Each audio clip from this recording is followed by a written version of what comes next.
Today we are going to speak on journey to self-love, moving from head to heart, or living a spiritually centered life. So how many of us, if you were to take a can opener around the top of your head, open it up and let your thoughts out, could share that with the whole group and feel good about it? Yeah. Yeah? For the most part. Good. So if you thought all your thoughts right now, all the myriad of thoughts, all the chatter, that's kind of what we're going to talk about today, about opening up to that. Because, you know, I've owned a yoga studio. As I said, I own Yoga Junction in Sassoon for about 5 years. I wrote a yoga book. I have a second book called All in Her Head that's about to come out pretty soon. I was hoping it'd be out today, but not yet. But I am going to read some of it to you today, so you get a little sneak preview. But you know, I haven't always, people have tended for years to look to me kind of like a guru. That happens when you open a studio and looking for the answers outside of themselves and another person. And what I really wanted to do is share with people how you don't need that. The answers are inside of you and how I got there. So today what we're going to do is I'm going to share some of my own stories, give you some exercises that you can do that worked for me, that you can try it, may not work, may not give you all the answers. I encourage you to just explore different things. It's all a journey, right? That's the name Journey in the title. We're going to have fun with it. So I want this to be interactive. If you want to speak up and ask questions, by all means do so. If you need to go to the bathroom's down the hall to the right, you can put your shoes back on. If it's too hot, it's too cold, by all means speak up. Don't feel like you have to just be here in silence. So, again, I haven't always been this calm, cool, collected person. I too have, up until about the age of 20, I lived a pretty victim-centered reality. How many people do you know that are like that? It's the poor me's. I had a tough childhood. I had the alcoholic parents, and I ran away from home when I was 15. I lived on my own. I had a child by the time I was 19. I was a single parent who's a wonderful 22-year-old right now, but at the time that wasn't so easy. And when I was in high school, I went to a party and I was raped brutally, which took me a long time to talk about. But I think it's important to share because it didn't define who I am today. It could have. I know a lot of people out there that far lesser things have happened to, and that's how they define themselves. But you know, it was one of those things where I told my friends' parents that we were staying the night at each other's house, and we all lied, and we went out and drank way too much, and there was a group of college students from Cornell University, so I should have known better. They were 28 years old, I was all of 17, and he pushed me into another room, beat the tar out of me, and I woke up in a car bleeding and scared and not knowing what happened. And I didn't tell anybody for a really long time because, again, I really didn't know what happened to me. And so I went around really angry, really angry, and I shut it down. And at the time, I was a cheerleader, I was a good student, and so nobody really knew what was going on with me. And if you asked anybody at my high school reunion, they'd just think I was a goody two-shoes and great all-around person, but I had a lot of anger stuffed inside. And I think over the years, that did a lot of damage to me. You know, I had chronic colds, and I had just a lot of things. I'd get sick a lot. I was in protection mode. You know, I was not feeling very safe. But then something happened to me when and ironically or not, it was almost exactly 20 years ago. I was in a near-death accident where I took some medication. I had a bladder infection. They gave me a drug that I was allergic to, and I died. And I pulled away from my body and did the tunnel thing, which you hear about now all the time, but again, I was 22 years old. I didn't know what was happening to me. And I saw myself on the table, and they were doing the paddles, trying to recharge my heart. But I felt good. In fact, I felt better than I never felt in my entire life. And it's taken, again, probably 20 years to figure out the words to describe that kind of peace and love and light. And I wish everyone could feel that, because there is no fear. once you die and come back, it's not a scary thing. There's no pain involved. You may hurt in the moments before you do, but when you're up there without a body and you're pure spirit, it puts a whole different perspective on it. And I honestly did not want to come back. I knew it wasn't my time. I knew I had a young daughter. I was a single parent, and I knew she needed me, and so it wasn't my time. But I just knew from that point on it would never be the same. And I thumped back into my body, and it literally felt like that. And it's so dense when you're in a body versus when you're a happy little ghost floating around. And I was scared, and I was crying, and then I realized I want to get that peace back. Somehow, some way, I want that. I don't want to be a victim anymore, because all those things that I saw didn't really matter in the scheme of things anymore. And to try and explain that from a 22-year-old perspective was very tough. So I was in college. I went back to college as a single parent. I met Christy. We went to college together. I've known her for 20 years. So she did know me back then. And went back to college and because it was something I always wanted to do. Knew that life was indeed too short. And I wanted to live it to the best of my ability. And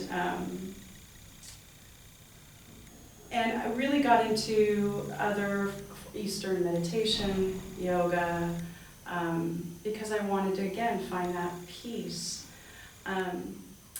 And so I really poured myself in the yoga. I ended up coming out of college becoming a journalist. I was a reporter for years and an editor, which I think if people say, how do you become a yoga teacher and a journalist? How do those two coincide? Well, it relaxed me, helped keep me present during all those years of crazy deadlines.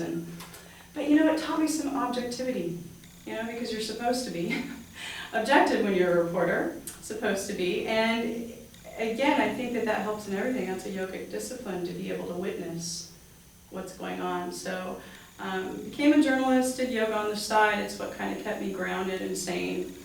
Really explored the philosophies of yoga, the living your yoga. I was an English major in school, so that really interested me to learn more about the background, because a lot of people, they only know just the physical part of yoga. They don't understand that there's this wealth of history, and it's really a way of being. So that was my background. I opened up a yoga studio because I thought doing yoga was more fun than my day job after a while. And I did that for 5 years. I wrote the yoga book, Yoga for a Broken Heart. And again, it's not just me with a broken heart. What I have found with a lot of students is that when you come to a place in your practice and you are present with your pain, it comes out at the end. After class, everyone wants to talk about it because you're finally giving it space, right? So it's a common occurrence, and I believe yoga is a great way to just be with those feelings and process it out of your body and know where it's hidden and where it lies. So that's what I wanted to get at with my first book. But what I found is when I actually went around on tour, first of all, people wanted to hear all about my divorce. They wanted to hear the blame and the judgment and the drama. People want that kind of stuff. And I wanted to move kind of out of that it wasn't just about that. This is where I am now, that it is about finding love and forgiveness and compassion, not just about being stuck in the broken heart part of it. So All in Her Head is a fiction book that is about a woman who is stuck in the chatter of the mind. Chatter, chatter, chatter. And we've all had that. We may be in a better place in our lives now where the chatter is actually positive, yay. I feel like I'm finally getting there to where the self-talk is nice and kind and loving, but it hasn't always been like that. There have been times that you get down on yourself. Even in a yoga class, this place does not have mirrors, but you'll be bending over and you start looking at yourself going, God, my fat's hanging over the top, or my hair doesn't look right, and you're finding that self-judgment voice coming on. So I kind of talked in that a lot and explored that because it gave people permission to say, yeah, I do that too. And we all think we're alone in that. But it's her journey, and I have her actually go through a car accident and go into a coma, because you've got to do that for dramatic functioning in a book. But I'm here to say you don't have to go into a coma and die in order to achieve that kind of peace. What my message really is, and if you bring one thing home today, is that peace should be your priority in every part of your life. Peace is your prosperity. You know, all this other stuff, again, it doesn't matter. In yoga, it's called Maya. It's an illusion. When you're up here in heaven, whatever you want to call it, in between realms, it doesn't matter. It's all about peace. So I kind of developed this acronym for a process that I use when things are seeming troublesome. I use flow because that's the name of my massage and yoga practice. And I think it aptly describes being in the flow state. Again, if you've never heard of that before, when you're at the height of something, you're in the middle of tennis and you're really enjoying it, or you're in the middle of a good swim, you're in flow. But you can live your life in flow. You know, if you're really present and open to what happens to you, gosh, magical things happen. But you have to get out of your own way first. You have to get those boulders out of the way. If you're stuck worrying about your past and your victimhood, you're not fully here paying attention. So what flow is to me is F is faith, L is love, O is oneness, and W is work, which always surprises people, but we'll get to that in a minute. Faith is having that positive belief system. You have to have faith that things will work out.